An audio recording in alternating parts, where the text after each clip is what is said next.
Assalamualaikum warahmatullahi wabarakatuh.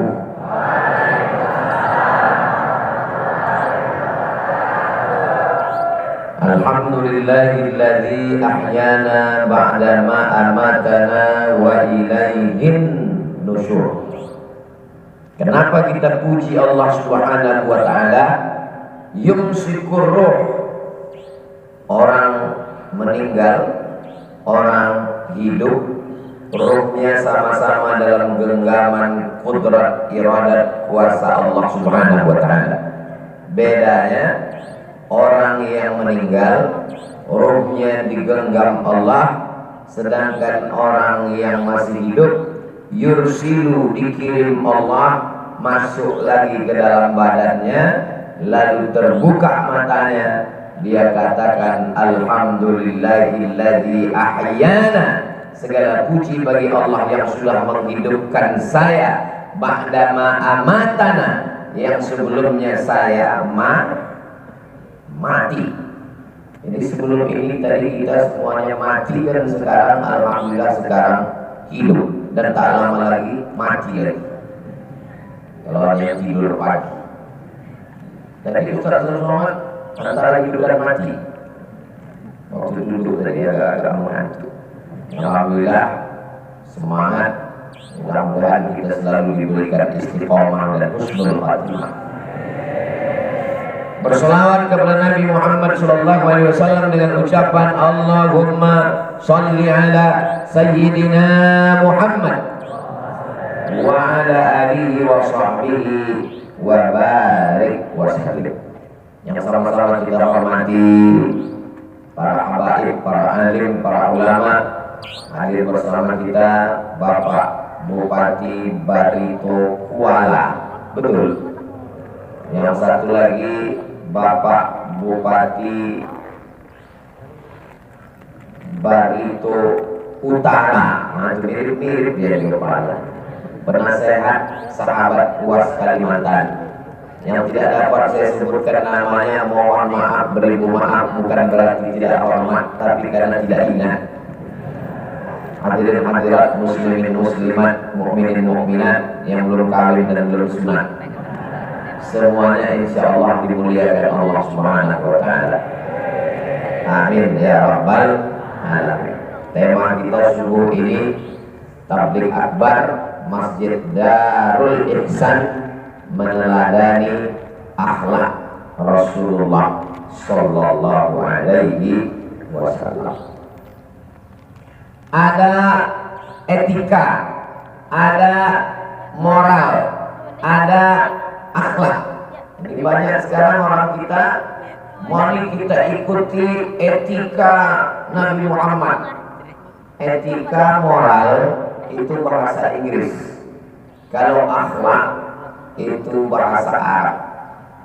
Ada betulnya, tapi tidak betul semuanya. Etika itu begini: sopan santun, tata krama, budi bahasa yang disusun oleh manusia untuk komunitas tertentu, di tempat tertentu, terbatas pada waktu tertentu. Nah, itu disebut dengan etika. Contohnya kode etik jurnalistik untuk para wartawan, insan pers. Komunitas tertentu di waktu tertentu tidak boleh menyebut nama orang. Seseorang bernama AS, nah itu Abdul Somad, itu etika. Ada lagi namanya etika hukum, asas praduga tidak bersalah sampai terbukti bersalah. Mudah-mudahan kita semuanya terselamatkan dari salah-salah. Kalaupun pernah salah, diampunkan Allah Subhanahu wa taala.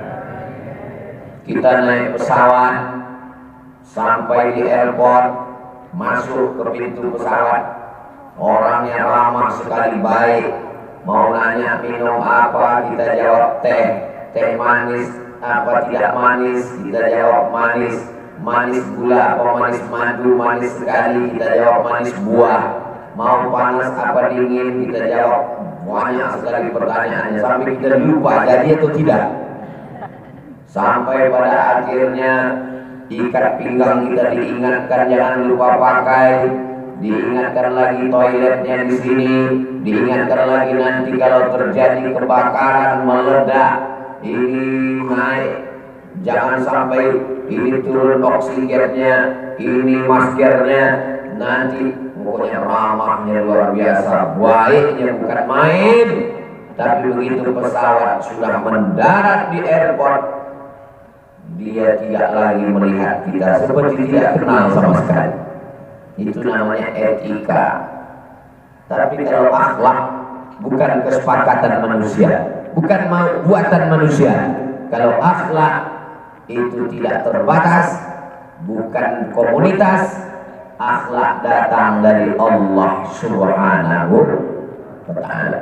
Jadi nanti kalau ada orang yang ngomong etika, moral, akhlak, Bapak, Ibu, ini laki-laki semua jamaah kita. Ada perempuan. Oh, ada perempuan. Cuma nggak tahu di alam gaib. Gaib itu bukan berarti gaib. Artinya tidak kelihatan. Ada semuanya. Insya Allah semuanya sehat walafiat, istiqomah, zahir dan batin.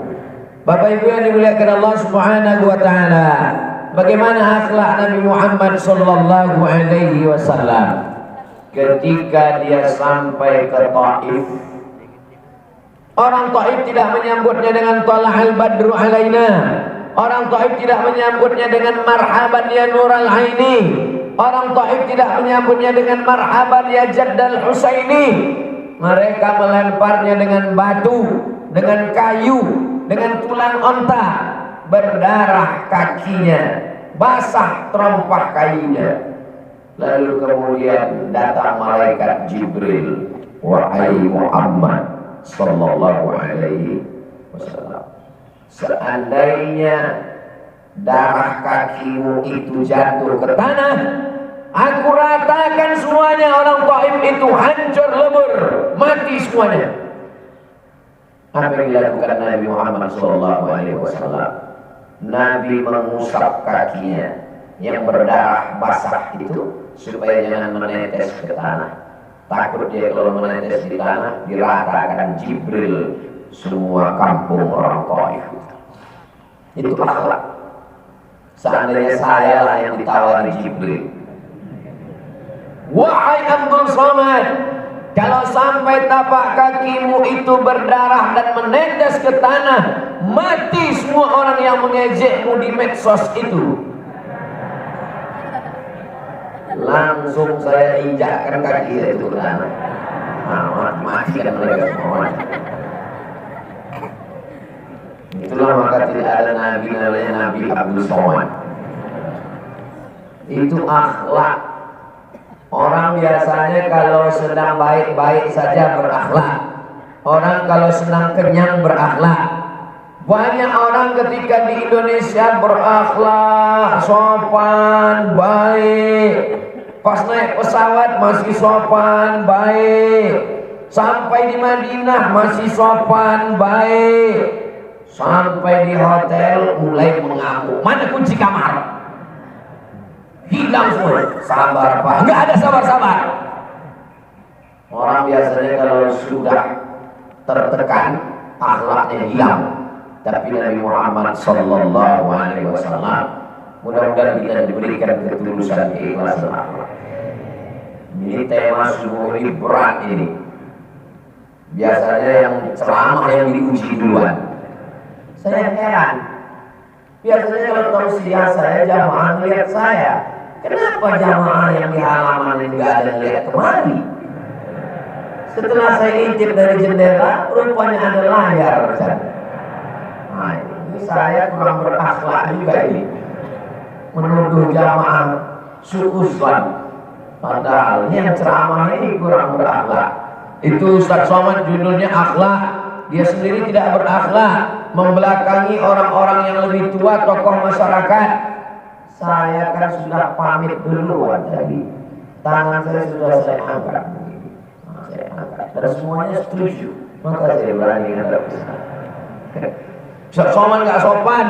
Yang lain duduk, kenapa dia berdiri? Kalau saya duduk kameranya udah begini.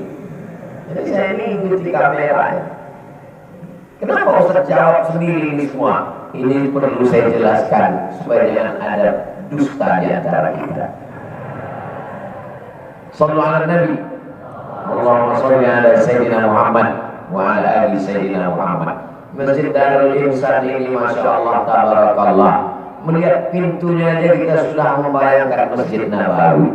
Melihat pintunya aja kita sudah mengingat Nabi. Allahumma salli ala Sayyidina Muhammad wa ala ali Sayyidina Muhammad.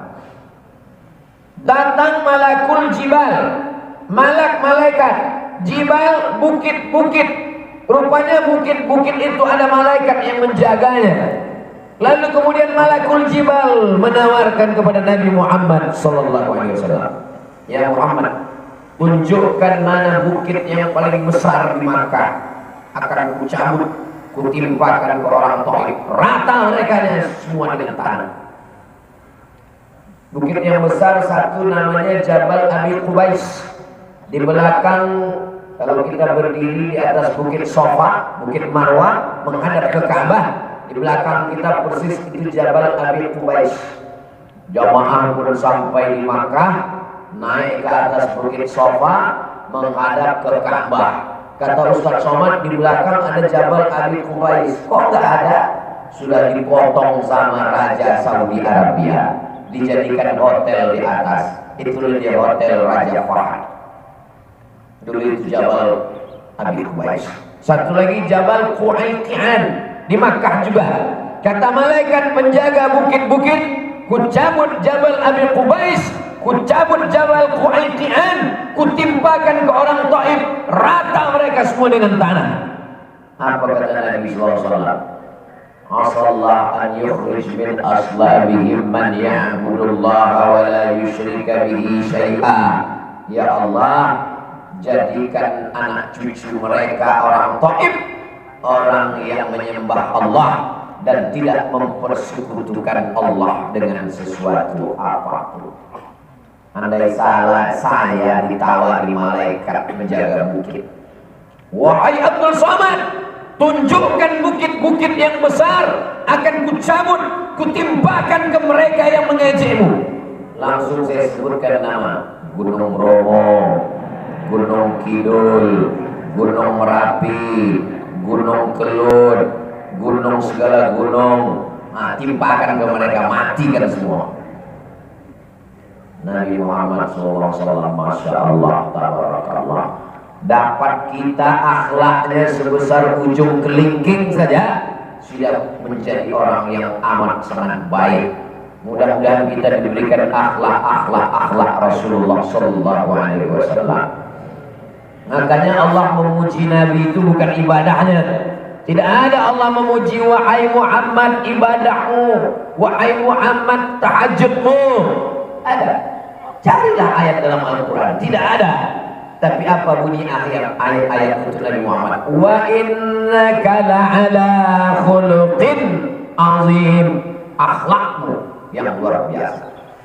Tapi jangan gara-gara ini lalu jamaah langsung ambil kesimpulan. Tiba-tiba besok langsung nggak sholat ke masjid. Pas ditanya, kenapa nggak sholat? Tidak ada Allah memuji sholat. Yang ada akhlak, yang penting berakhlak. Lalu kita yang bingung, betul juga ya. Sholat itu akhlak kepada Allah, puasa itu akhlak kepada Allah. Kalau sama Allah aja tidak berakhlak, apalagi kepada manusia. Jadi jangan dibalik-balik. Ini banyak orang ngaji, setelah ngaji ngambil dalil, bukan malah menjadi baik, malah membolak-balik. Memang kalau orang otaknya sungsang begitu memang. Kita insya Allah mudah-mudahan semakin ngaji semakin berakhlak, semakin ngaji semakin takut kepada Allah Subhanahu wa Ta'ala. Nabi Muhammad Sallallahu Alaihi Wasallam pulang. Sebelum pulang beliau sempat singgah sebentar. Tiba-tiba yang punya kebun itu melihat. Nggak sampai hatinya melihat Nabi kena lempar kakinya berdarah, lalu dia ambil anggur, dia berikan kepada pembantunya namanya Andas. Siapa namanya? Andas. Andas, tolong berikan kepada Muhammad. Andas pun memberikan anggur itu kepada Nabi Muhammad SAW. Saat Nabi akan memakan anggur itu, Nabi mengucapkan Bismillah. Heran Andas, kamu ngomong apa tadi? Bismillah. Enggak ada orang di Taif ini yang makan pakai Bismillah. Semuanya kalau makan menyebut nama berhala, Lata, Uzza, Manat, Hubal, Jibti, Tawad, Naam. Kamu tadi menyebut Bismillah. Iya. Sama seperti orang di kampung saya, kata Andas. Nabi bertanya, kampung kamu di mana? Saya berasal dari Ninawi. Oh, kata Nabi SAW, itu kampungnya Yunus bin Matta. Kamu tahu Yunus? Iya, Nabi Yunus, saudara saya, kata Nabi Muhammad SAW. Langsung Andas mencium kaki Nabi Muhammad SAW. Dia tahu bahwa ini adalah Nabi yang diutus Allah Subhanahu wa Ta'ala, yang lama dia cari, yang kalau makan menyebut nama Allah, Bismillah. Dan dia kenal dengan Nabi yang ada di kampungnya Ninawi, Nabi Yunus alaihi salam. Lalu kemudian hebatnya Allah Subhanahu wa Ta'ala mau menunjukkan satu kampung tidak ada yang beriman, tapi ada satu makhluk Allah bernama Andas. Itu sudah cukup membuktikan. Rupanya dia datang dari jauh, memang mau mencari seorang utusan Allah, Nabi Muhammad sallallahu alaihi wasallam. Untuk mengenang Andas itu, maka dibangunlah satu masjid di Taif, namanya Masjid Andas. Panjang umur sehat badan, kita pergi umrah, mampir ke Masjid Andas itu insyaallah. Panjang umur sehat badan, ke Makkah, ke Madinah, ke Taif, mampir ke Andas. Ongkos tanggung masing-masing. Nah, ini sholat tidak berakhlak ini. Paling tidak saling mendoakan, bisa memberikan uang, tidak bisa saling mendoakan. Mudah-mudahan bisa ke Baitullah, mudah-mudahan berziarah ke depan makam Rasulullah, mengucapkan assalamu alayka ya Rasulullah, assalamu alayka ya Nabi Allah, assalamu alayka ya khaira khalqillah, assalamu alayka ayuhan Nabi wa rahmatullahi wa barakatuh. Nabi pun pulang. Dalam perjalanan pulang, Nabi membaca Al-Quran. Ketika dia sedang membaca Al-Quran itu, dia mendengar suara orang itu berkata. Allah menceritakan itu dalam Al-Quran juz 29. Qul, katakan ya Muhammad, uhiya ilayya, telah dikirimkan wahyu kepadaku, annahu istama'a nafarun minal jin, ada beberapa jin mendengar Nabi Muhammad sallallahu alaihi wasallam membaca Quran. Inna sami'na Qur'anan ajaba, kami mendengarkan bacaan Al-Quran Nabi Muhammad, ajaba, menakjubkan. Disitulah beberapa utusan dari kalangan jin datang bersyahadat, asyhadu an la ilaha illallah wa asyhadu anna Muhammadan Rasulullah. Orang Taif tidak beriman, orang Taif tidak bersyahadat, tapi jin bersyahadat. Jadi kalau begitu lebih baik orang Taif atau jin?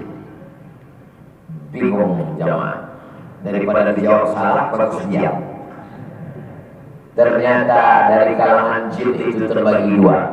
Wa anna minnal muslimun, kami ada yang jin muslim. Wa minnal qasitun, ada yang tidak beriman, namanya jin kafir. Jangan bilang jin kafir, nanti dia marah. Jadi kalau gitu jin non muslim. Yang muslim ta'arraw rasada, selalu mencari kebenaran. Yang kafir kanu li jahannam haqaba, mereka menjadi bahan bakarnya api neraka. Tunggu sebentar Pak Ustaz, tunggu sebentar. Ya, jin itu masuk neraka. Ya, yang berdosa masuk neraka. Jin itu asalnya kan dari api Pak Ustaz. Betul? Dia dari api, iya. Masuk neraka api, iya. Api kalau dibakar dengan api gak sakit dong. Kan dari api. Ustaznya bingung. Betul juga. Tapi kalau Ustaz gak bingung, mudah. Kamu dari apa? Dari tanah. Nah, ambil tanah 3 goni, timpakan ke kepala dia. Api itu ada kadarnya juga.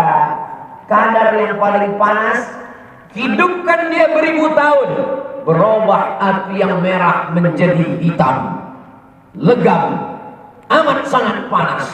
Api itu tidak sama warnanya. Ada api yang merah, ada api yang biru, ada api yang putih, ada api yang hitam. Jin memang dari api. Khalaqtani min nar, aku dari api. Wa khalaqtahu min tin, manusia dari tanah. Beda-beda. Manusia dari tanah, tanahnya juga beda-beda. Ada yang baik, ada yang bayar hutangnya susah, itu dari tanah liat. Ada kalau mau ketemu ngajak kelahi aja, itu dari tanah sengketa. Mudah-mudahan kita ini semua dari tanah yang baik-baik, rendah hati, tawadu, mudah diatur, masya Allah, tabarakallah. Jadi manusia ini kadang berpikir, tapi pikirannya itu bengkok. Maka sebelum membaca Al-Quran kita disuruh minta perlindungan kepada Allah supaya jangan sampai penafsirannya sesat. Idza qara'atal Quran, kalau kau baca Quran, fasta'iz billah, minta lindung kepada Allah. Makanya sebelum baca Quran, a'udzu billahi minasy syaithanir rajim. Andas bukan orang Arab, pembantu hamba saya, berakhlak kepada Rasulullah. Jin tak nampak, tidak kelihatan, tapi mereka percaya kepada Rasulullah. Makanya di Makkah, Bukit Sofa, keluar dari Bukit Marwah, jalan terus ke belakang, arah ke pemakaman Ma'la, makamnya Sayyidah Khadijah. Maka sebelum sampai ke Ma'la, ada satu masjid namanya Masjid Jin, tertulis Masjid Jin.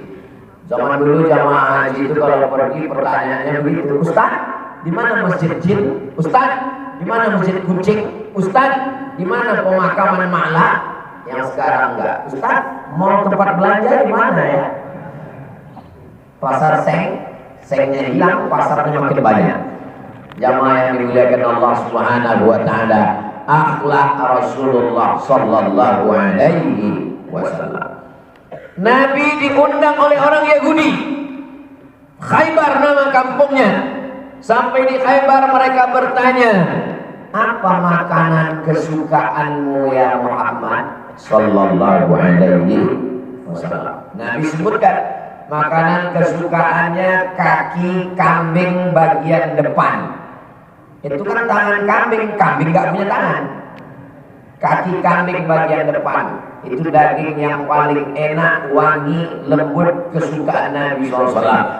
Saya pun kalau bertamu ke rumah orang ditanya, Ustaz mau apa? Mau kaki kambing. Belakang apa depan? Bagian depan. Sebelah kanan apa kiri? Kita memuliakan tamu, kita tanya apa makanan kesukaannya. Nabi pun juga begitu. Tapi orang Yahudi lain.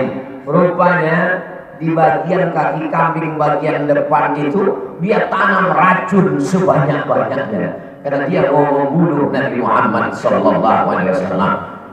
Pas makan, sahabat Nabi yang ada di samping itu mau makan. Begitu masuk ke dalam, langsung ke tenggorokan, langsung ke perut, meninggal dunia. Nabi Muhammad SAW sepakat ahli sirah bahwa Nabi sempat memakan, air liurnya sempat masuk sedikit, tapi sisanya dimuntahkan karena malaikat Jibril datang memberitahu, wahai Muhammad SAW, itu ada racun, dikeluarkan. Tapi ada sedikit sempat masuk ke dalam, dan racun itulah yang bersarang sampai Nabi saat meninggal merasakan sakitnya racun itu ke dalam. Jadi Nabi meninggal sebagai seorang syahid. Di balik itu pun ada hikmahnya. Dia meninggal sebagai syahid karena orang yang mati karena makan racun syahid. Tapi jangan gara-gara ini jamaah pulang minum racun semua. Itu namanya bunuh diri. Kalau kita tidak tahu. Nabi tahu karena diberitahu malaikat Jibril. Sebelum tahu, Nabi tidak tahu. Tidak tahunya itu pun ada hikmah dari Allah Subhanahu wa ta'ala. Meninggal sebagai seorang nabi, meninggal sebagai seorang syahid. Kita meninggal sebagai nabi tidak bisa, tapi sebagai syahid insya Allah bisa. Makanya orang beriman dikatakan iskariman, hidupnya mulia, mut syahidan, matinya mati syahid. Itulah orang beriman. Kalau hidup, hidupnya mulia. Kalau mati, matinya mati syahid. Jangan sampai hidup mengganggu tetangga, mati konyol. Na'udzubillah. Lalu kemudian Nabi Muhammad SAW, apa yang dia lakukan? Nabi tidak menuntut orang Yahudi yang meracuninya itu, tapi dia memaafkannya. Saya kalau ditanya saya, Ustaz Somad, ya, misalnya ada orang yang memasukkan racun ke dalam minuman Ustaz, ya, Ustaz maafkan atau tidak? An-nafsu bin nafsi, nyawa balas nyawa. Wal ainu bil aini, mata balas mata. Wasinnu bis sinni, gigi balas gigi. Kalau gigimu dipatahkan, patahkan juga gigi dia. Kalau matamu ditusuk, cucuk juga mata dia. Kalau nyawamu dihilangkan, hilangkan juga nyawa dia. Hukum kisos berlaku. Betul? Oh, jamaah pun setuju dengan saya. Tapi ayat itu belum titik, ayat itu belum wakaf, ayat itu masih ada sambungannya. Faman afa, siapa yang mau memaafkan, wa aslaha, siapa yang mau berdamai, fa ajruhu 'ala Allah, Allah yang akan memberikan balasannya. Nabi Muhammad sallallahu alaihi wasallam maafnya luar biasa. Sampai suatu ketika Nabi naik ke atas mimbar. Ini masjid apa mushola? Masjid. Mana mimbarnya? Ada di dalam, tertutup. Nabi naik ke atas mimbar hari Rabu, Kamis, Jumat, Sabtu, Ahad, Senin. Hari Senin Nabi meninggal. Hari Rabu dia naik ke atas mimbar. Apa kata Nabi? Man kuntu jalattu lahu zahran, siapa yang pundaknya pernah saya cambuk waktu saya mencambuk kuda, waktu saya mencambuk onta, di baliknya ada orang, saya tidak melihat orang itu, dan ujung cambuk itu kena ke tubuhnya, dia tersinggung sakit hati. Ini pundak Muhammad falyastaqim minhu, silakan balas.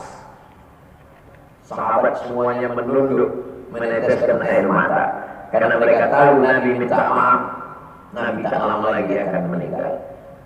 Kalau Ustaz Somad berkata begitu, siapa yang pernah tercambuk, jamaah bukan menunduk, mana dia balas. Kalau pernah dia menunduk, karena tertidur. Man kuntu syatamtu lahu irdan, siapa yang hatinya tersinggung, kata-kataku menyakiti perasaannya, hadza irdi, ini harga diri Muhammad sallallahu alaihi wasallam. Falyastaqim minhu, silakan balas. Tidak ada sahabat yang minta balas. Man kana lahu, siapa yang pernah uangnya ku pinjam dan belum ku kembalikan. Ketika ditanya siapa pundaknya yang pernah ku cambuk, sahabat diam. Ketika ditanya siapa yang hatinya pernah tersinggung, sahabat diam.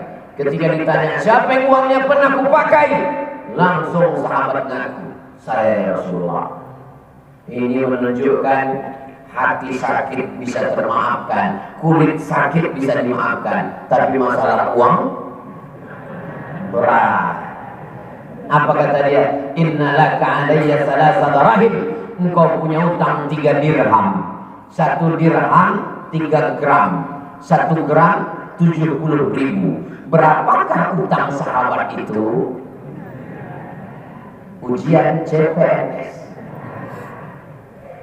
Utangmu 3 dirham, 1 dirham 3 gram, 1 gram perak 70.000, berarti 1 gram 210.000, berarti 3 gram 330.000 cuma utangnya. Apa kata Nabi kepada Fadl bin Abbas? Idfa' ya Fadl, bayarkan wahai Fadl. Sayyidul awwalin wal akhirin, Sayyidul anbiya wal mursalin, makhluk yang paling mulia, minta maaf. Ini gak mau minta maaf. Ustaz Somad gak minta maaf. Saya Ustaz. Ustaz, kalau Ustaz Somad Ustaz, setannya Ustaz juga. Kita tidak terlepas dari godaan setan. Makanya judul subuh ini Masya Allah tabarakallah, ini yang buat judul ini pasti luar biasa ini. Kenapa? Dia mau supaya Ustaz Somad segera diuji dengan ceramah-ceramahnya. Biasanya kalau cerita akhlak itu ujiannya cash langsung. Doakan supaya Ustaz Somad kuat nanti menerima ujian yang disampaikan ini. Jamaah nanti kalau ngaminkan aja saya yang mengalaminya. Masya Allah tabarakallah. Suatu ketika Nabi musafir bersama dengan sahabat. Lalu kemudian kata sahabat, ya Rasulullah, kami yang berburu. Kata sahabat satu lagi, saya yang akan menguliti menyembelihnya. Yang satu lagi, saya yang akan memasaknya ya Rasulullah. Lalu apa kata Rasul? Saya yang akan mencari kayu bakarnya. Seandainya kita jalan-jalan, lalu kata jamaah, Ustaz Somad, biar saya yang akan berburu. Kata jamaah satu lagi, saya yang akan menyembelih dan mengulitinya. Kata jamaah satu lagi, saya yang akan memasaknya. Lalu kata Ustaz Abu Somad, saya yang akan menghabiskannya. Tapi Rasulullah SAW itu Masya Allah tabarakallah, pemimpin seluruh nabi-nabi. Nabi Adam, Idris, Nuh, Saleh, Ilyas, Zakaria, Musa, Yahya, Isa, Ibrahim, semuanya menjadi makmum. Yang menjadi imam adalah Nabi Muhammad sallallahu alaihi wasallam. Tapi dia mau, saya yang akan mencari kayu bakarnya. Yang berburu gagah perkasa, memanah, menembak. Yang menyembelih gagah perkasa, Bismillahirrahmanirrahim. Yang memasak hebat, sekarang banyak tukang masak luar biasa, chef. Yang mencari kayu bakarlah yang paling rendah, itu yang dipilih oleh Nabi. Saya yang menjadi kayu bakarnya. Mudah-mudahan hati kita direndahkan Allah Subhanahu wa Ta'ala. Ustaz Somad bicara kerendahan hati, tapi dalam ceramahnya dialah yang paling tinggi. Dia disediakan pentas, di atas pentas ada karpet, di atas karpet ada sajadah, di atas itulah dia yang paling atas. Ngomongnya tentang rendah hati, kami yang paling rendah di bawah. Bukan salah saya, salah panitia. Panitia yang menyiapkan ini semua. Dan saya berdiri di sini, direkam supaya di atas nampak, supaya nanti ditonton oleh anak cucu kita, menjadi amal jariah mengalir buat panitia, buat bapak ibu semua, buat Ustaz Abdul Somad. Doakan supaya Ustaz yang ceramah tentang akhlak berakhlak, supaya jangan sampai hanya bicara tidak mengamalkan ilmunya, jangan sampai dituntut di hadapan Allah Subhanahu wa Ta'ala. Ketika dalam perjalanan ada seorang sahabat menyalakan obor, lalu dia bakar sarang semut. Semut itu lari tunggang-langgang dan dia ketawa melihat semut itu lari. Apa kata Nabi Muhammad SAW? La yu'azibu bin nar illa rabbun nar.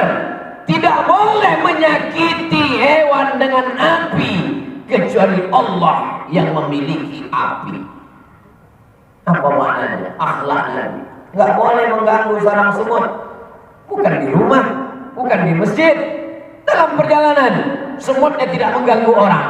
Di pohon kayu, kenapa kita bakar dia? Mengganggu semut dilarang Allah Subhanahu wa Ta'ala. Apalagi mengusir orang dari kampung halamannya di Pulau Rempang, kampung halaman saya. Nah, di situ pintu masuknya. tanah dia, nenek moyangnya, dia akan menuntut di hadapan Allah Subhanahu wa Ta'ala. Bagaimana Nabi Sulaiman alaihi salam ketika dia akan lewat, kata Nabi Sulaiman, tunggu sebentar, tunggu, jangan lewat. Sahabatnya heran, kenapa? Karena aku mendengar panglima semut sedang berkata, udkhulu masakinakum, wahai semut-semut, masuklah kamu ke sarang-sarang kamu, karena Sulaiman akan lewat. Nabi Sulaiman tidak ingin ada semut yang mati teraniaya, terzalimi. Ittaquz zulma, jangan buat zalim, jangan buat aniaya. Fa inna zulma, karena kezaliman, zulumatun yaumal qiyamah. Nabi tidak ingin ada satu semut pun yang teraniaya. Makanya ketika ada orang mau minum teh manis, karena lama diminum tehnya jadi dingin, tiba-tiba di situ ada semut yang sedang berenang. Dia malah menikmati. Cepat ke tepi, cepat. Kalau dia berakhlak, dia akan masukkan jarinya ke dalam, menyelamatkan semut itu keluar. Dia sudah menyelamatkan satu nyawa hamba Allah. Dia sudah menyelamatkan satu makhluk Allah. Setelah keluar baru dia minum. Ketika dia mati di akhirat, semua orang menyangka dia akan masuk surga. Dia orang yang baik, dia orang berakhlak, dia menyelamatkan semutnya. Ternyata pas di hadapan Allah, dia rupanya bukan menyelamatkan semutnya, dia sedang menyelamatkan teh manisnya. Nahnu nahkumu bis-shawahir, kita hanya melihat zahir manusia. Wallahu yatawalla sarair, yang tahu rahasia batin manusia adalah Allah. Yang nampaknya berceramah Ustaz Somad, yang kelihatannya membacakan ayat hadis Ustaz Somad, zahirnya, batinnya boleh jadi jamaah yang duduk nun jauh di sana lebih dulu masuk surga dari Ustaz Abdul Somad. Betul? Betul kan jamaah? Saudara yang dimuliakan Allah Subhanahu wa Ta'ala, akhlak itulah yang paling utama. Akmalul mu'minina imanan, orang yang paling sempurna imannya siapa? Ahsanuhum khuluqan, orang yang paling baik akhlaknya.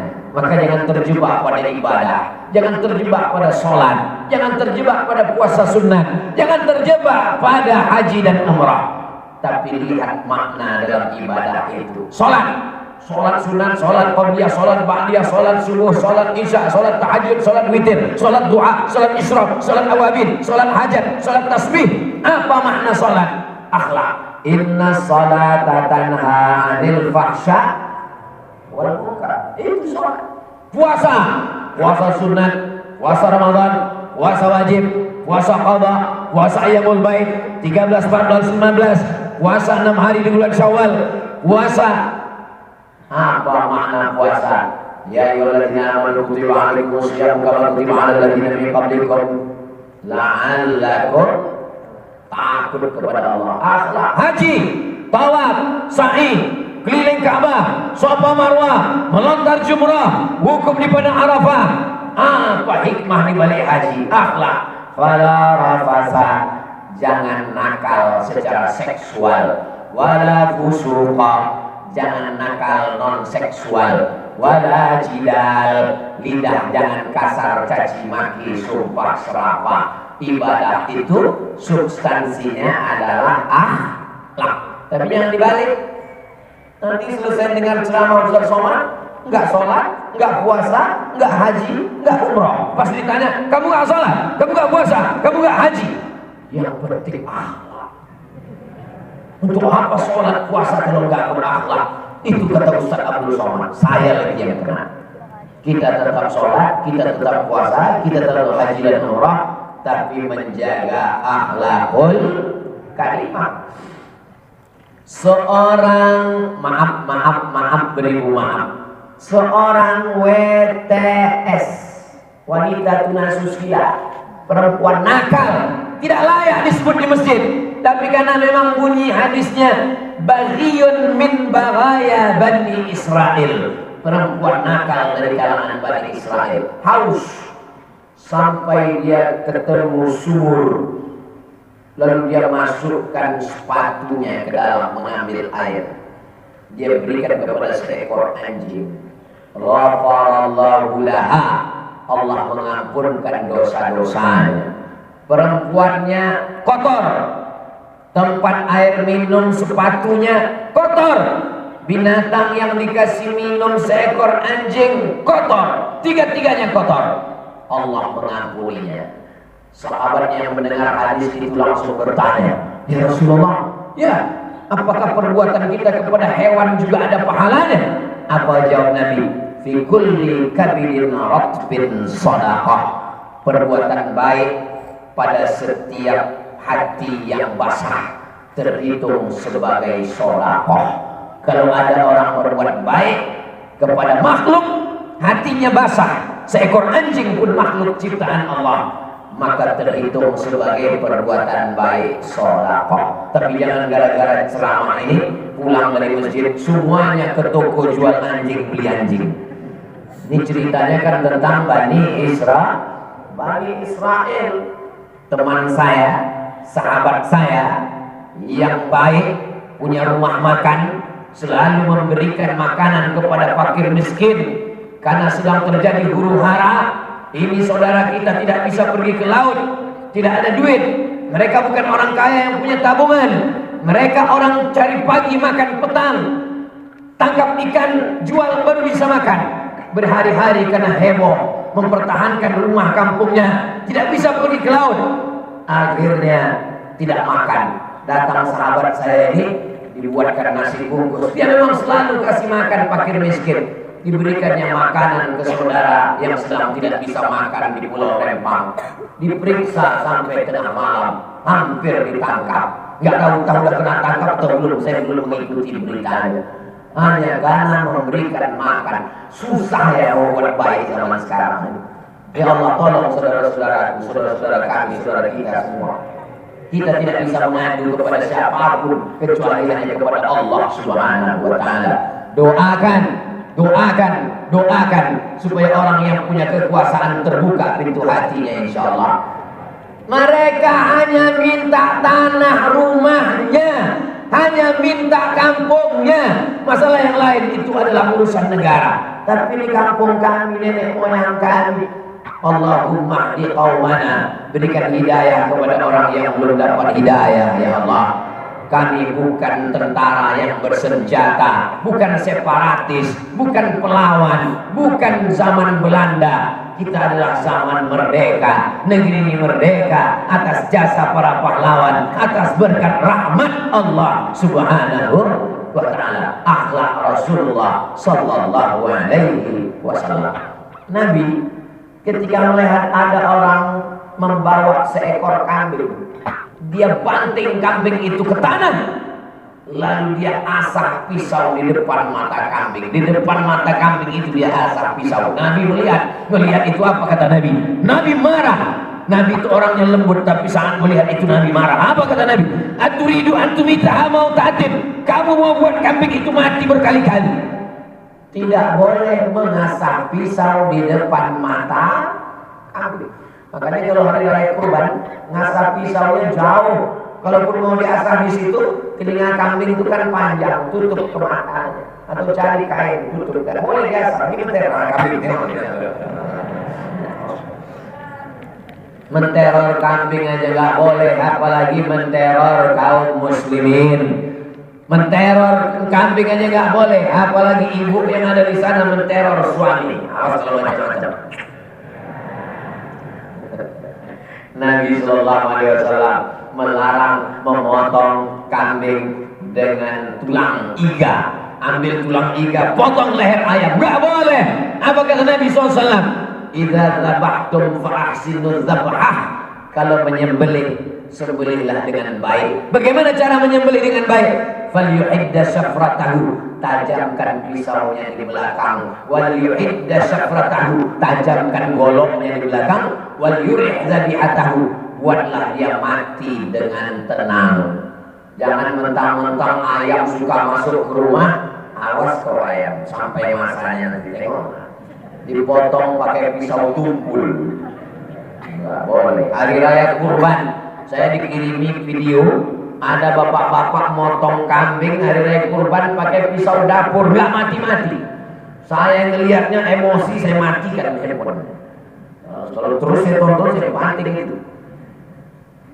Alhamdulillah sekarang sudah ada teman-teman kita, sahabat kita bernama Juleha.